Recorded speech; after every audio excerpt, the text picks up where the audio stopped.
और किसी ने आना बच्चों के, आप लोग कुछ पता? अच्छा बेटा, किसी को बुला के लाएंगे, प्रोजेक्टर ऑन करके।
I wanted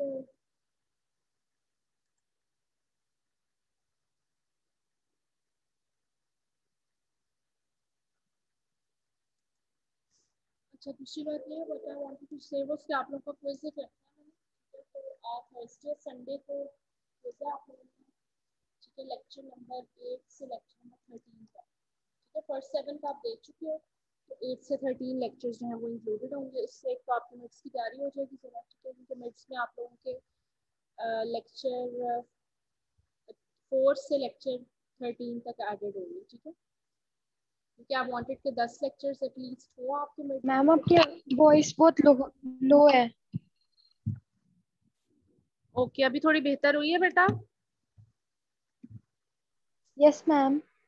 ठीक है, आई एम अनाउंसिंग दिस, आप लोगों का संडे को बेटा क्विज है, ठीक है। लेक्चर नंबर 8 से लेक्चर नंबर 13 इंक्लूडेड होंगे उसमें, ठीक है। मैं अभी आप लोगों को ईमेल करके भी सारी जो है वो उसकी बता दूंगी, जो भी होगी बातें। फिर इस जिस तरह पहले पैटर्न था क्विज का 15 एमसीक्यूज, उसी तरह से 15 एमसीक्यूज होंगे। शाम के टाइम 4-5 बजे जो है I will be scheduling the quiz. Lecture number 8 to lecture number 13 will be, हाँ। टाइम बेटा 4-5 बजे होगा, मैं कंफर्म करके ना आपको बता दूंगी, उसमें ईमेल कर दूंगी, ठीक है। तो आप लोग इसकी अच्छी तैयारी कीजिएगा, क्योंकि ऑब्वियसली यही लेक्चर्स आपके मिड में भी आएंगे, तो इससे मिड्स की भी आपकी थोड़ी प्रिपरेशन हो जाएगी, ठीक है। क्विज आप लोगों का एक और हो जाएगा, देन आप लोगों की सिर्फ असाइनमेंट रह जाएगी, ठीक है। असाइनमेंट जो है वो आपकी वाइवा के साथ ही मैं लूंगी। जब आप वाइवा मुझे देने आएंगे on campus after the mid term exam, तो साथ ही आपकी असाइनमेंट उसी दिन आपने मुझे सबमिट करानी होंगी इन पर्सन, ठीक हो गया। तो सेशनल्स आपके इस तरह से कंप्लीट हो जाएंगे इस सब्जेक्ट के इंशाल्लाह। और बाकी ये कि मिड्स का जो सिलेबस है वो आप लोगों का लेक्चर नंबर 4 से लेक्चर नंबर 13 इंक्लूडेड होंगे। हाँ जी, संडे को बेटा, संडे को क्या डेट बन गया है? डेट बन गई 27 होगा आई थिंक, 24, 25, 27, 27 ऑफ जून, ठीक हो गया। सबको समझ आ गया बेटा? यस। Yes ma'am. जी बेटा बोले। चले हम लेक्चर स्टार्ट करते हैं आज का। Today will be starting with section D of behavioural sciences, ठीक है। ए बी सी सेक्शन हम कंप्लीट कर चुके हैं। आज हमने बेसिकली सोशियोलॉजी एंड एंथ्रोपोलॉजी का जो सेक्शन है उसको स्टार्ट करना है, ठीक है। So the outline for lecture today is sociology and health. We'll be discussing that how the society, how the sociology जो है वो आपकी overall health को किस तरह से affect करती है, in a positive way और in a negative way, ठीक है। So उसमें हमारे पास family आ जाते हैं, social groups, your social class, gender, child rearing practices, roles, stigma, death and dying, impact of social factors on treatment adherence, ठीक है। आज का जितना पूरा लेक्चर जो है वो शायद आपको थोड़ा कंटेंट ज्यादा लग रहा हो, बट मोर और लेस हमने कुछ डिटर्मिनेंट्स हैं, जैसे सोशल क्लास है, हम ये स्टडी करेंगे कि सोशल क्लास आपकी हेल्थ को किस तरह से इफेक्ट करती है, आपका फैमिली सिस्टम आपकी हेल्थ को किस तरह से इफेक्ट करता है, ठीक है। आपका जो जेंडर है, मेल है या फीमेल है, उसका आपके ओवरऑल हेल्थ पर क्या इफेक्ट होता है, ठीक है। तो this is the outcome of today's lecture. Sociology and anthropology, they form an important knowledge base in the understanding and practice of holistic medicine. ठीक है, आज हम सिर्फ सोशियोलॉजी पे फोकस रखेंगे। होलिस्टिक मेडिसिन की प्रैक्टिस में हमारी सोशियोलॉजी जो है वो बहुत ज्यादा रोल प्ले करती है। ठीक है, होलिस्टिक मेडिसिन क्या होता था हम लास्ट टाइम पढ़ चुके हैं शुरू के लेक्चर्स में। Holistic medicinal approach means to say कि जब आप पेशेंट को ट्रीट कर रहे हैं तो आप पेशेंट की जो डिजीज है उसके biological factors as well as the social and the psychological factors को भी ट्रीट करें। अगर एक पेशेंट आपके पास हार्ट डिजीज के साथ प्रेजेंट कर रहा है तो obviously there is a biological reason behind that, लेकिन उसके साथ साथ आपके पेशेंट की सोशल और साइकोलॉजिकल फैक्टर्स को भी नजर में रख के उसकी ट्रीटमेंट भी करना है। ठीक है, तो दैट इज होलिस्टिक मेडिसिन। तो होलिस्टिक मेडिसिन की प्रैक्टिस के लिए सोशियोलॉजी जो है वो बहुत ज्यादा जरूरी है। हम क्यों सोशियोलॉजी पर इतना ज्यादा एम्फसाइज करते हैं? Because we need to adopt the practice of holistic medicine. के पेशेंट को सिर्फ दवाई दे देने से वो ठीक नहीं हो जाएगा। ठीक है, पेशेंट की साइकोलॉजी को आपने अंडरस्टैंड करना है, उसके सोशल क्लास को अंडरस्टैंड करना है, उसके अकॉर्डिंगली आपने उसका ट्रीटमेंट प्लान देना है। ठीक है, अब basically why we need to study all of this. ठीक है, हमें क्या जरूरत है कि हम सोशियोलॉजी को स्टडी करें? सोशियोलॉजी में आपकी कल्चर्स आ जाता है, आपकी वैल्यूज, आपके नॉर्म्स, आपकी हेल्थ बिलीफ मॉडल्स आ जाते हैं। They are important for your health professional to study. Why? Because they influence the rate of disease spread. ठीक है, हर एरिया की अकॉर्डिंगली डिजीज होती है। ठीक है, फॉर एग्जाम्पल अगर एक डिजीज लाहौर में ज्यादा है तो हो सकता है वो भावलपुर में इतनी ज्यादा ना हो, भावलपुर में कोई और डिजीज हो जिसकी प्रोग्रेशन ज्यादा होती है। तो according to the climate, according to the cultural background, according to their eating habits, according to the norms that they practise, आपकी रेट ऑफ डिजीज स्प्रेड जो है वो उस चीज पर डिपेंड करती है। ठीक है, तो हमें इस चीज को अंडरस्टैंड करना बहुत ज्यादा जरूरी होता है। ठीक है, आपके पास अगर एक कोई पेशेंट आता है और आप उसका वो करवाते हो, सीबीसी करवाते हो। ठीक है, सीबीसी में आप देखते हो उसके रेड ब्लड सेल काउंट जो है वो बहुत ज्यादा है, नॉर्मल से भी ज्यादा है। ठीक है, आप परेशान हो जाते हो कि why the RBC count is so much. ठीक है, लेकिन आप जब उसकी हिस्ट्री लेते हो तो वो एक ऐसा पर्सन है जो कि हाई एल्टीट्यूड रीजन में रहता है, तो ऐसे लोगों में ये चीज बहुत ज्यादा नॉर्मल होती है। तो अकॉर्डिंग टू दैट आपने पेशेंट को देखना होता है। ठीक है, उसके बाद आपके कल्चर्स जो हैं they will influence the preventive strategies. जब आपको रेट ऑफ डिजीज स्प्रेड पे इफेक्ट हो रहा है तो ऑब्वियसली प्रिवेंशन भी आप उसी से करोगे।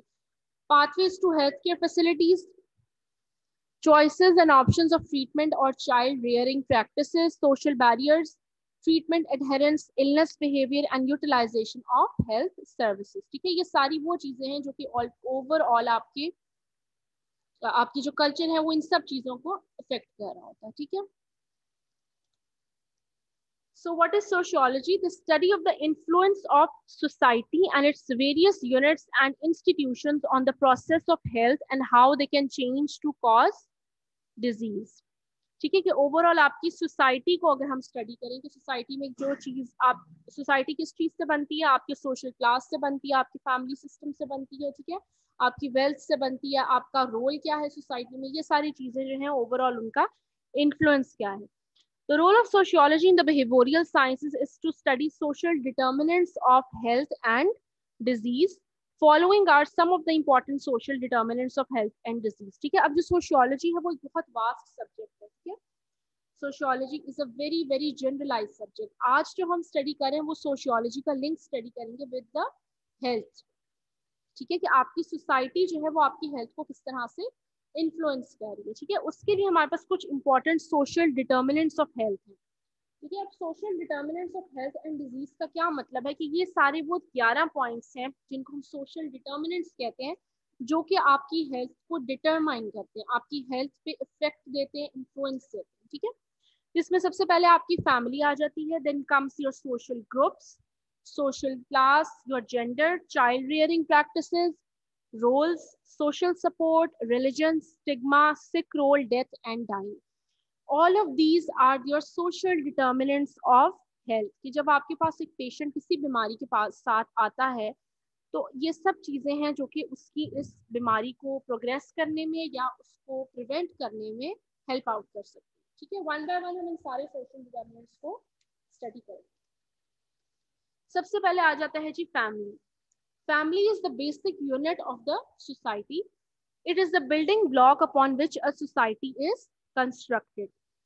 family constitutes two or more people related to blood, marriage or adoption living together. ठीक है, अब बेसिक यूनिट है सोसाइटी का, हर घर में एक फैमिली होती है, हर घर में एक से ज्यादा फैमिलीज हो सकती हैं, 2 या 3 फैमिलीज एक घर में रह रही हैं, ठीक है, तो वो चीज जो है आपकी ओवरऑल आपकी हेल्थ पे डिटरमाइन करती है। Means to say if you are living in a joint family, either you are living in an extended family, either you are living in a nuclear family, or either you are living in a single parent family. ठीक है, joint family आप सबको पता है, joint family means to say that brothers and sisters along with their kids and wives are living together.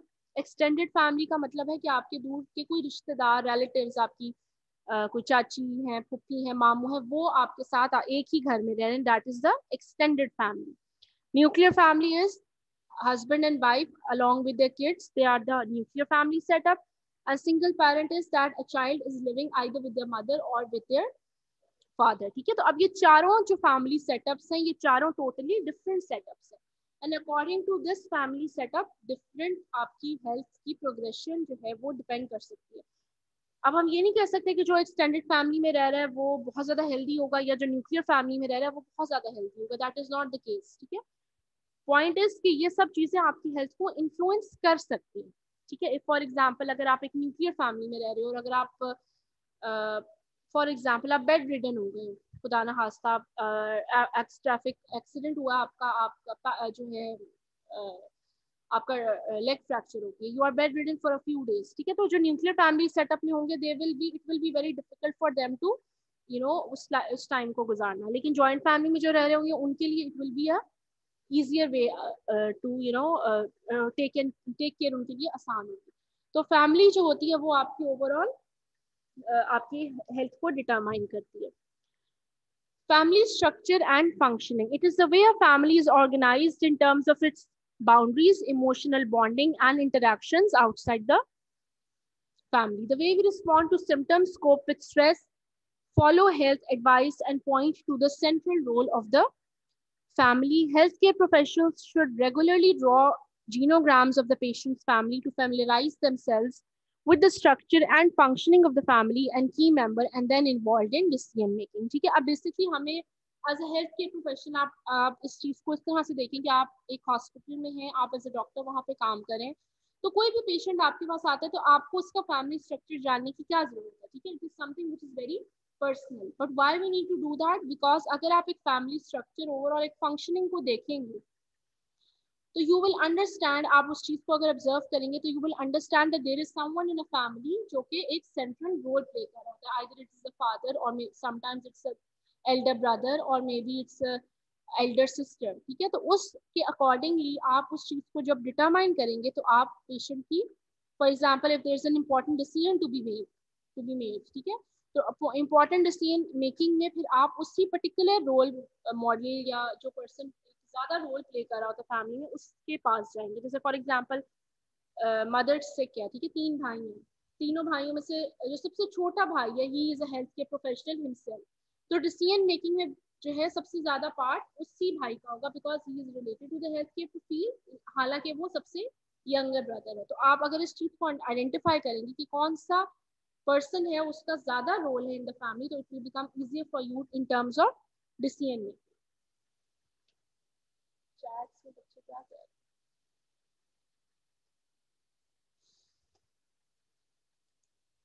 For example, a role of the mother of the pregnant lady during and after the pregnancy, but throughout the reproductive health process. Supporting handling by the husband and in-laws can yield huge benefits in improving the physical and mental health of the mother and the fetus. This is why the BPS model identifies the family as an important and integral partner in the assessment and therapeutic process. ठीक है, तो ये चीजें rural areas में बहुत ज्यादा common है that mother को या जो फीटस होता है उसकी इतनी ज्यादा केयर नहीं की जाती, या मदर से ज्यादा फीटस की केयर की जाती है because they are more concern with the offspring that is coming. तो अगर आप फैमिली सेटअप को देखें तो a female who is in laws और हस्बैंड इज मोर सपोर्टिव, उसकी हेल्थ कंडीशन जो है वो 100 टाइम्स बेटर होगी as compare to a female जिसके इन-लॉज या हस्बैंड इतने सपोर्टिव नहीं है, इवन दो मे बी उसकी प्रेगनेंसी इतनी कॉम्प्लिकेटेड ना हो, लेकिन ओवरऑल उसकी जो है हेल्थ जो है वो बहुत ज़्यादा डिटोरिएट कर रही होगी। So this is how much a family and its role जो है वो आपकी हेल्थ के लिए इम्पोर्टेंट होता है। नेक्स्ट आ जाते हैं social groups. Social group is a group is form when two individuals join together for a common purpose. ठीक है, अब हमारे पास दो तरह के ग्रुप्स हैं, प्राइमरी और सेकेंडरी ग्रुप्स। इसमें प्राइमरी ग्रुप्स में हमारे पास स्मॉल इंटीमेट ग्रुप्स आ जाते हैं, जो कि जैसे फाइनेंशियल कमेटी, कोई रिलीजियस कमेटी है आपकी, जैसे यूनिवर्सिटी में डिफरेंट होते हैं, कोई डिबेटिंग का है, कोई आर्ट्स का है, ठीक है, कोई इवेंट्स का है, वो आपके एक प्राइमरी ग्रुप है। उसके बाद सेकेंडरी ग्रुप्स आ जाते हैं। सेकेंडरी आर लार्जर ग्रुप्स, ठीक है, इसमें face to face interaction may not be possible and they may be based on religious, political और cultural sectarian allegiance and media has the role in forming secondary group. जैसे हमारी political parties होती है, वो एक सेकेंडरी ग्रुप होता है because एक लार्जर नंबर ऑफ ग्रुप होता है, ठीक है, उसमें हर पर्सन एक दूसरे के साथ इंटरेक्ट नहीं कर सकता। प्राइमरी ग्रुप में थोड़े लोग होते हैं, फॉर एग्जाम्पल 100 पीपल है, all of them are in contact with each other, हर कोई एक दूसरे को जानता है और उनका यूजुअली एक कॉमन गोल या पर्पस होता है। ठीक है, ये आप डिफरेंस भी देख सकते हैं ग्रुप्स का, प्राइमरी और सेकेंडरी ग्रुप। ठीक है, अब ये आपका हेल्थ से किस तरह से इसका लिंक है। ठीक है, आप जिस सोशल ग्रुप के साथ एफिलिएटेड होगी आपकी हेल्थ उस पर डिटरमाइन कर सकती है। अगर आप फॉर एग्जांपल एक सेकेंडरी ग्रुप का पार्ट हो और या एक आप प्राइमरी ग्रुप का पार्ट हो, तो आपकी नॉलेज उसके अकॉर्डिंगली बेस करेगी। ठीक है, आपकी थिंकिंग उसके अकॉर्डिंगली बेस करेगी, आपका एक्टिव लाइफस्टाइल है वो उसके अकॉर्डिंगली फिर आपकी हेल्थ जो है वो उस पर डिटरमाइन करती है। ठीक है, इसमें सारे डिफरेंसेस देखे मैं। Primary group is smaller in size, secondary is larger. Higher level of intimacy in a primary group, but in a secondary group, there is lesser intimacy. Relationships are personal, but in a secondary group, they are formal. Primary group में frequent interaction between members, but in a secondary group, there is limited contact. Members are accepted regardless of who they are, but in a secondary group, they are accepted on the basis of what they can do for the group. For example a political party, primary group में family या group of friends आ जाते हैं। ठीक हो गया।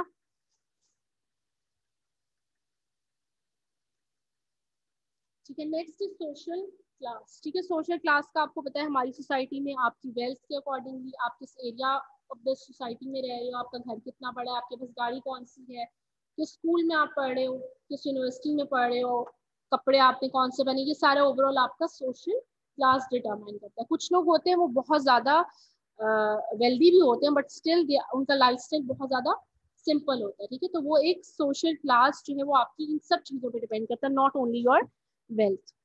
So societies have a way of placing the people in the social strata. They are based on wealth, education, your inheritance, and other criteria. Social grading may have a direct relevance for healthcare provision, interpersonal communication, and knowledge. ठीक है, अब हमें social class से क्या लेना है। ठीक है, आपके पास एक पेशेंट आया है, अगर एक लोअर मिडिल क्लास से आया या एक हाई मिडिल क्लास से आया, तो वट हमें उससे क्या डिफरेंस होना चाहिए। ठीक है, the difference is the knowledge. जो एक पर्सन एक थोड़ा हायर क्लास से आया होगा, उसके पास knowledge of the disease usually ज्यादा होती है। ठीक है, बिकॉज ही और शी इज मोर एजुकेटेड। ठीक है, वो थोड़ा सा ज्यादा नॉलेजेबल लोगों में उठता बैठता है, तो उसकी नॉलेज थोड़ी ज्यादा होती है as compare to the person जो कि फॉर एग्जाम्पल एक लेबर है।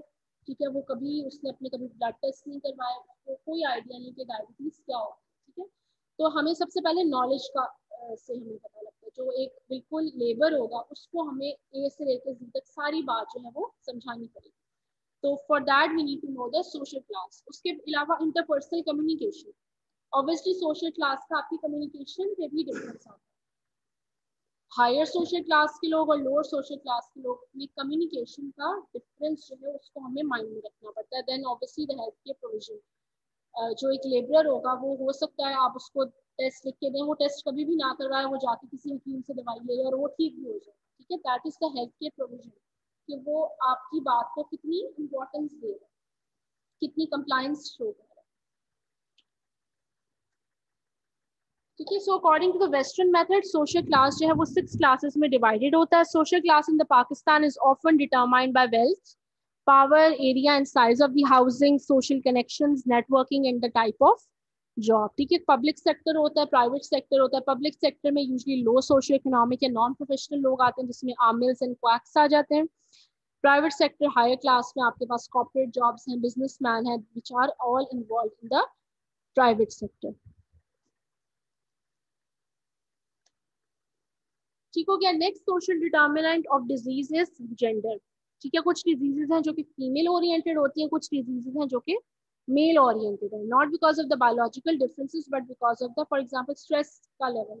स्ट्रेस लेवल्स जो है वो फीमेल्स में ज्यादा देखा जाता है, मेल्स में कम देखा जाता है। लंग कैंसर की प्रोग्रेशन जो है वो मेल्स में ज्यादा देखी जाती है as compare to the females. ठीक है, बहुत कम फीमेल्स होती हैं जिनमें लंग कैंसर होता है, because incidence of smoking is greater in men. ठीक है, तो जेंडर जो है it is reinforced at the family level through socialisation to determine the male and female behaviour. लड़के रोते नहीं हैं या लड़कियां ऐसे कपड़े नहीं पहनती। ठीक है, तो दिस इज समथिंग जो कि हमें बाय बर्थ चीज नहीं पता होती, बट दिस इज समथिंग जो कि हम खुद से अपने बच्चों को सिखाते हैं और उनके माइंड में हम इस चीज को इंग्रेव करते हैं। ठीक है, so these are the common statements given to children to help them make appropriate gender associations. Men are at higher risk of dying earlier and women are at higher risk of ill health. Females report higher number of symptoms in a clinical consultation, higher risk of developing anxiety and depression, and they seek spiritual help more than men. ठीक है, तो gender जो है वो बहुत ज़्यादा इसका effect होता है ओवरऑल आपकी।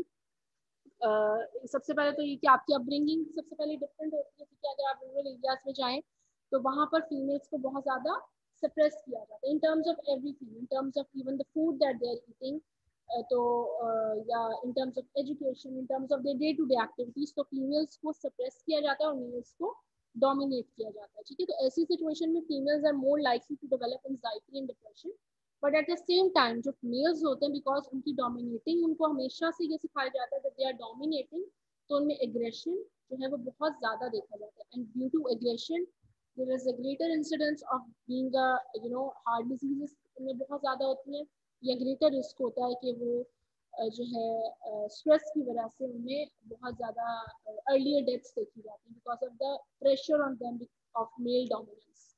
ठीक है, तो जेंडर का जो है वो आपके ओवरऑल हेल्थ पर बहुत ज़्यादा इफेक्ट देता है। ठीक है, then is child rearing practices. ठीक है, चाइल्ड रियरिंग प्रैक्टिसेस का मतलब है कि आपने अपने बच्चे की किस तरह से तरबियत की है when he is a child. ठीक है, उसके लिए हमने काफी चीजें लास्ट टाइम पढ़ी थी, ऑपरेंट कंडीशनिंग है, क्लासिंग कंडीशनिंग है।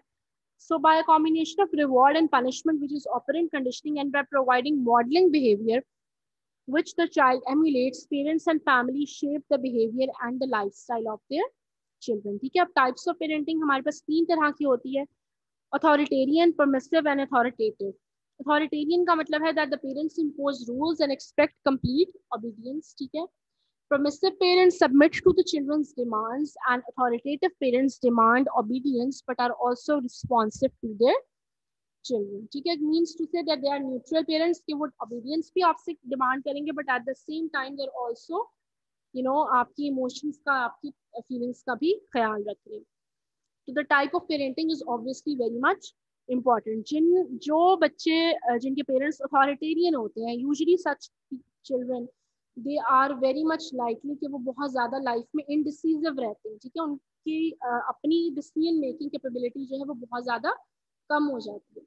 ठीक है, जैसे कोई बच्चा आपके पास आता है और वो अगर वो आपको अपनी हिस्ट्री भी प्रॉपरली नहीं बता पा रहा कि मुझे पेट दर्द कब से है, तो यूजुअली ऐसी सिचुएशन में यही अंडरस्टैंडिंग होती है कि चाइल्ड जो है वो बहुत ज़्यादा एक सप्रेस्ड इन्वायरमेंट में उसकी अपब्रिंगिंग हुई है, दैट ही और she is not even able to speak about himself. ठीक है, तो यूजुअली अथॉरिटेरियन जो पेरेंट्स होते हैं उनके बच्चे, इवन दो ऑब्वियसली पेरेंट्स तो कभी नहीं चाहते कि बच्चा इस तरह से हो, बट डिसिप्लिन करते करते यूजुअली ऐसे बच्चे बहुत ज़्यादा, उनके अंदर कॉन्फिडेंस की जो है वो बहुत ज़्यादा डेफिशिएंसी हो जाती है। ठीक हो गया।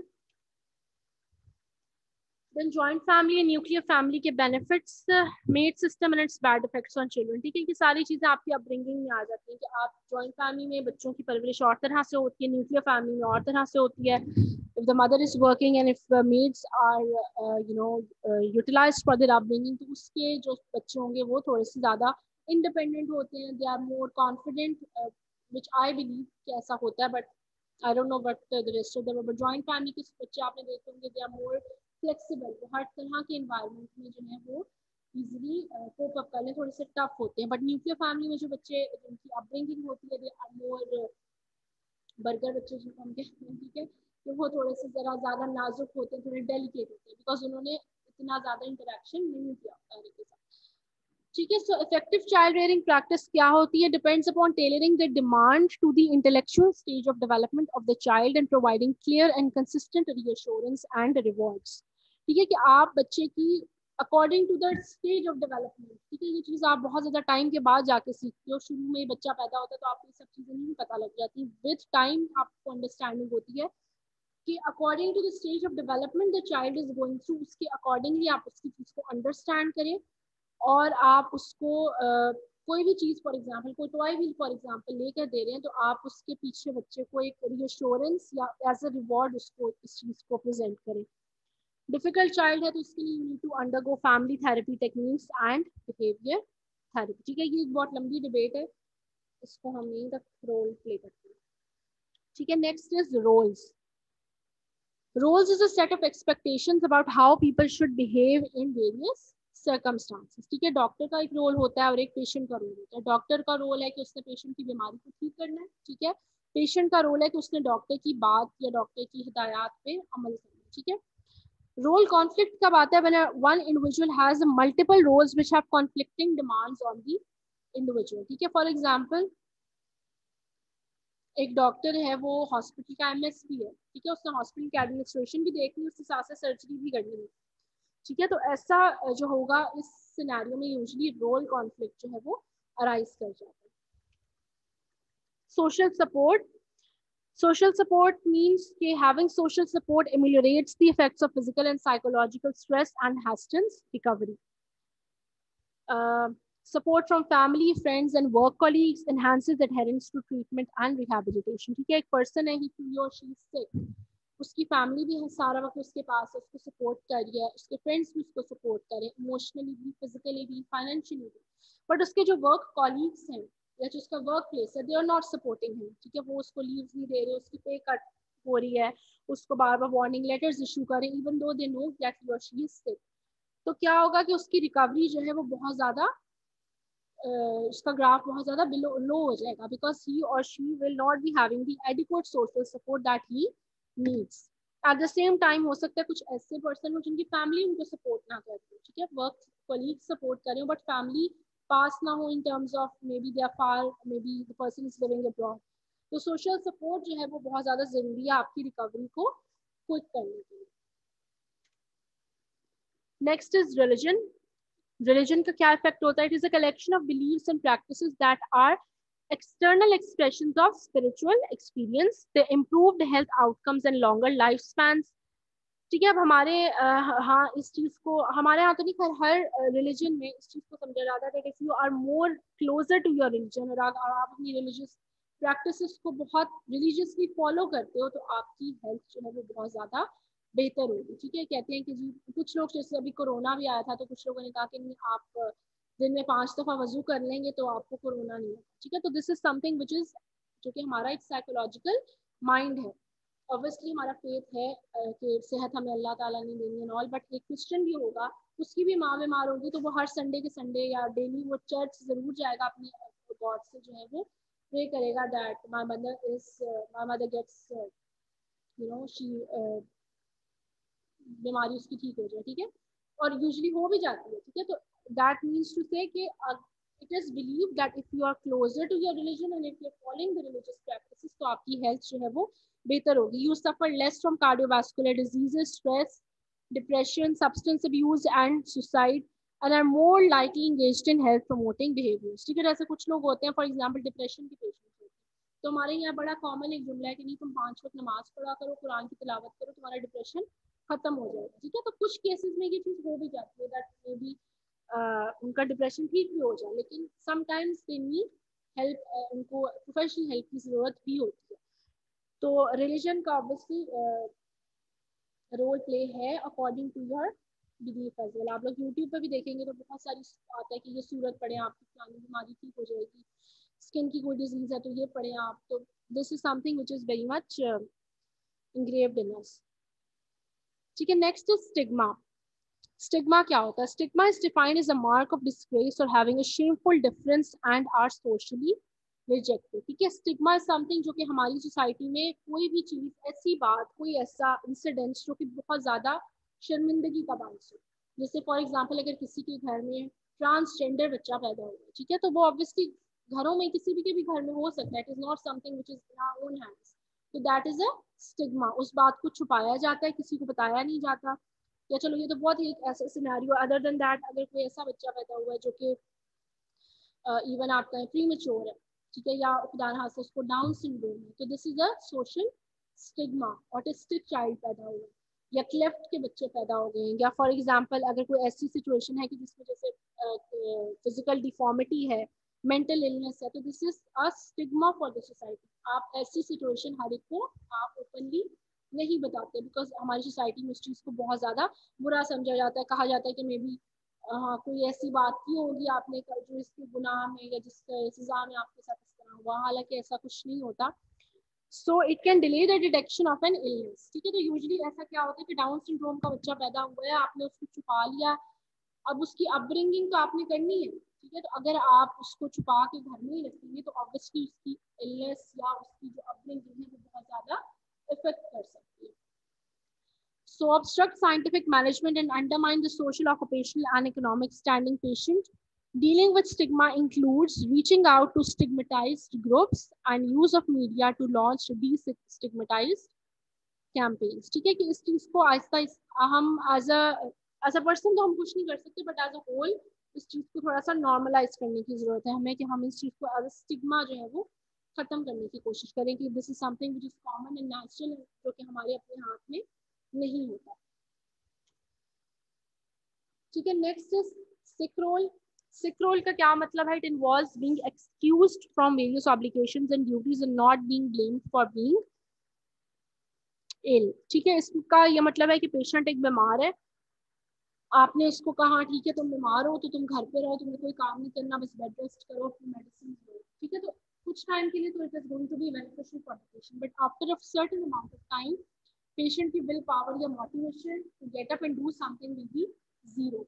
तो उसमें क्या होगा, that a patient who will be adopting this sick role he will continue to have symptoms that are not related to his और her previous illness and can not be contributed to any other disease. तो patient का motivational level जो है वो बिल्कुल zero हो जाएगा, patient को लगेगा कि हाँ वो बीमार या उसको सिम्टम नहीं भी आ रहे होंगे तो उसको ऐसा लग रहा होगा कि मुझे मेरी सिम्टम्स जो है वो रिपीट हो रही। सो उसके लिए यही है that we should try to withdraw the perks of the sick role. ठीक है कि आप थोड़ा सा अपने अंदर मोटिवेशन या विल पावर लाएं, और ये आपके ऑब्वियसली आपकी सोशल सपोर्ट पे बहुत ज्यादा डिपेंड करता है। ठीक है, next is death and dying.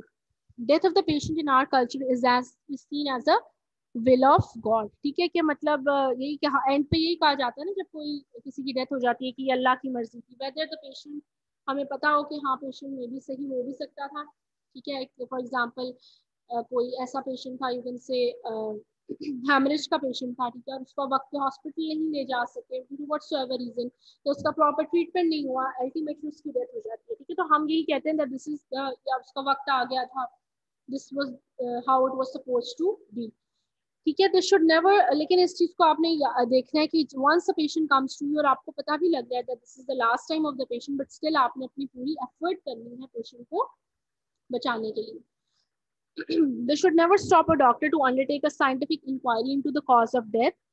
ठीक है, वेस्टर्न कल्चर्स में क्या होता है कि वहां पर कॉज ऑफ डेथ जो है वो बहुत ज्यादा उसकी इंपॉर्टेंस होती है। ठीक है, अनटिल एंड अनलेस पेशेंट का कॉज ऑफ डेथ ना पता हो तो डॉक्टर्स को सू कर दिया जाता है कि इनको पता ही नहीं लगा कि पेशेंट की डेथ किस तरीके से होती है। ठीक है, हमारे यहाँ इस चीज को इतना नहीं समझा जाता, कॉज ऑफ डेथ सिर्फ एक डेथ सर्टिफिकेट की हद तक होता है, उस पर आपने कॉज ऑफ डेथ लिखना होता है, बट वेस्टर्न कल्चर्स में it is considered a crime if the doctor does not know the cause of death of a patient. ठीक है, सू कर सकते हैं वो डॉक्टर्स को for their negligence. Gap of communication, explain the family from the beginning about the patient communication. ठीक है, तो इसके लिए यही है कि आप शुरू से ही अगर आपको पेशेंट की क्रिटिकल कंडीशन लग रही है तो आप पेशेंट की जो फैमिली है, इमीडिएट फैमिली, उसके साथ आप कम्युनिकेशन में रहें, ताकि खुदा ना खास्ता अगर कुछ इस तरह का हो भी तो डॉक्टर की नेग्लिजेंस जो है उसका रोल ना प्ले किया जाए। ठीक है, नेक्स्ट इज साइकोलॉजिकल रिलीफ। ठीक है, social institution of iddat and sog provide psychosocial relief to the grieved and help resolve the grief amongst them and grief की different stages जो होती हैं, ठीक है। बेसिकली हमारे रिलीजन में भी है कि सोग और इद्दत जो है वो टाइम एक फ्रेम दिया जाता है, उसमें आप एंजाइटी और ग्रीफ को अपना प्रॉपरली उसको कम करने की कोशिश की जाती है, ठीक है। इद्दत का टाइम जो है उसकी ऑब्वियसली मेडिकल रीजंस भी होती है, but other than that psychologically उस चीज़ को जो है वो किया जाता है that the person is exempted from you know being dependent on somebody else, कि वो अपना ग्रीफ की जो स्टेजेस हैं अभी हम आगे नेक्स्ट लेक्चर में पढ़ेंगे, वो जब तक कंप्लीट ना हो जाए तब तक का वो आपका टाइम उसको हम इद्दत कहेंगे या सोग का जो मैम है आपकी वो। आवाज नहीं आ रही। ठीक हो गया, ठीक है। Next is the impact of social factors on treatment compliance, ठीक है। ट्रीटमेंट कंप्लायंस का मतलब कि पेशेंट जो है वो कितना अपनी दवाई टाइम पे ले रहा है, अपने सारे टेस्ट टाइम पे करवा रहा है, डॉक्टर की हिदायत पे अमल कर रहा है, उसको हम कंप्लायंस कहते हैं, ठीक है। Non compliance means failure to follow health related advice. According to WHO 50% of the patients do not take their medication as advice, ठीक है। क्यों पेशेंट्स ऐसे करते हैं? फॉर एग्जाम्पल आपने पेशेंट को कहा कि आपने ये दवाई 5 दिन खानी है, ठीक है, तो पेशेंट 3 दिन बाद ठीक हो गया तो वो चौथे दिन दवाई नहीं खाता, ठीक है। सिम्टम्स थोड़े से रिलीव होते हैं तो हम दवाई छोड़ देते हैं, ठीक है। उसके अलावा अगर फाइनेंशियल बर्डन हो तब नहीं पेशेंट खाते, या फॉर एग्जाम्पल पेशेंट्स जो हैं वो दे बिलीव के, कुछ ऐसे पेशेंट्स वो ये भी बिलीव कर सकते हैं कि मे बी द डॉक्टर जो है वो डॉक्टरी दवाई मैंने नहीं खानी, मैंने हकीमी दवाई खानी, ठीक है। तो this is something which comes under non compliance of the patient. हम कंप्लायंस कैसे इंप्रूव कर सकते हैं? एक्यूरेट कम्युनिकेशन, ठीक है, कि पेशेंट को आप बताएं कि देखिए 5 दिन आपने ये मेडिसिन खानी है, हो सकता है 2 दिन बाद आपकी दर्द ठीक हो, लेकिन आपने 5 डेज इसको कंप्लीट करना है। आप पेशेंट को एक्यूरेटली हर चीज जो है वो कम्युनिकेट करें। Emotional support, awareness of patient health belief model, choose acceptable course of action, recognition of patient depression और होपलेसनेस, ठीक है। ये चीज भी बहुत जरूरी है कि आप जो चीज पेशेंट को रिकमेंड कर रहे हैं वो उसके लिए करनी आसान हो। ये ना हो कि आप उससे कहें कि ये तुमने ना 1 महीना मेडिसिन खानी है, लेकिन ये मेडिसिन ना लाहौर के एक कोने पे कोई फार्मेसी है वहीं से मिलेगी, ठीक है। तो this is something which will be very difficult for the patient to उसको फॉलो करना उसके लिए मुश्किल होगा। या कोई ऐसी मेडिसिन जो कि बहुत ज्यादा एक्सपेंसिव है, आप अगर उससे लेसर एक्सपेंसिव कोई प्रिस्क्राइब कर सकते हैं तो आप वो करें जो पेशेंट के लिए आसान हो, पेशेंट के लिए करनी आसान हो। या आप ये कहें कि नहीं तुमने सुबह उठते ही जो है पहले पता नहीं निहार पेट ये दवाई खानी है, उसके बाद आधे घंटे के बाद आपने ये खा के फिर आपने आधे घंटे बाद ये मेडिसिन खानी। तो ये अगर आप पेशेंट को बहुत ज्यादा एक चीज में उलझाने की कोशिश करेंगे तो उसकी कंप्लायंस ऑटोमेटिकली कम हो जाएगी। तो according to the psychology of the patient आपने पेशेंट को उसी तरीके से डील करना है, ठीक है। या जैसे हमारे यहाँ ये भी होता है ना कि कुछ मेडिसिन होती है जिनसे नींद आती है, ठीक है, तो हम पेशेंट को बताते ही नहीं है और हम ऐसी मेडिसिन दे देते हैं, और पेशेंट सुबह वो मेडिसिन खा के सारा दिन उसका जो है वो ऑब्वियसली वो डिफिकल्टी में गुजरता है। तो अगर आपने कोई ऐसी मेडिसिन दी है पेशेंट को तो आप उसको बताएं कि ये मेडिसिन आपने रात के वक्त सोने से पहले लेनी है, ठीक है। बिकॉज अगर एक दिन उसको नींद आएगी तो वो नेक्स्ट डे वो मेडिसिन वो नहीं खाएगा, ठीक है। तो कंप्लायंस के लिए सबसे पहले तो एक्यूरेट कम्युनिकेशन है, आप पेशेंट के लिए आसानी पैदा करने की कोशिश करें ताकि वो उस चीज को उसके लिए फॉलो करना उसके लिए आसान हो। ठीक हो गया, that's all for today. Any questions? No ma'am. No ma'am, बहुत अच्छी बात है।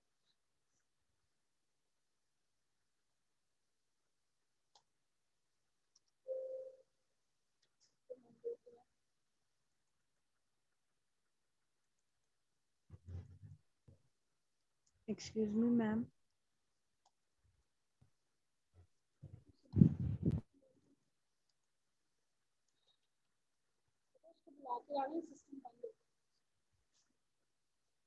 ठीक है सब बच्चों, सबको क्विज का पता लग गया, ठीक है। संडे को आप लोगों का क्विज है, लेक्चर नंबर 8 से लेक्चर नंबर 13 इंक्लूडेड है, 15 MCQs होंगे आप लोगों के, ठीक है। और टाइम जो है वो मैं कंफर्म करके आपको बता दूंगी, शाम को होगा 4 बजे या 5 बजे, ठीक है। तो ट्राई टू यू नो पढ़ के दें ताकि एक मिड की भी आपकी तैयारी हो जाए, ठीक है।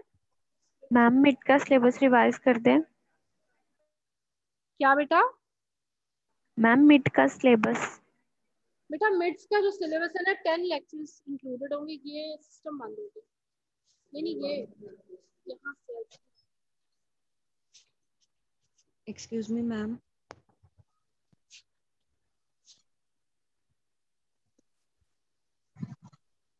मैम मैम 10 लेक्चर्स कौन से फर्स्ट 10?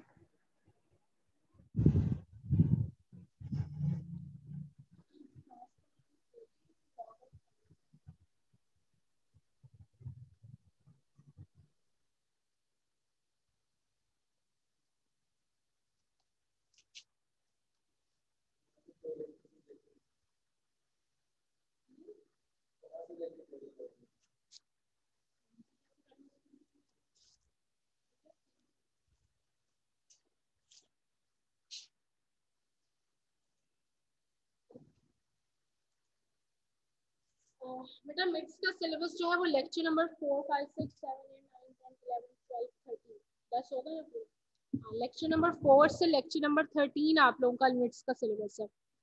पहले 3 लेक्चर्स नहीं इंक्लूडेड, ठीक है, 4 to 13। तो उसमें ये कि आधा तो आपका अभी हो जाएगा, 7 से 13 तक आप लोग का,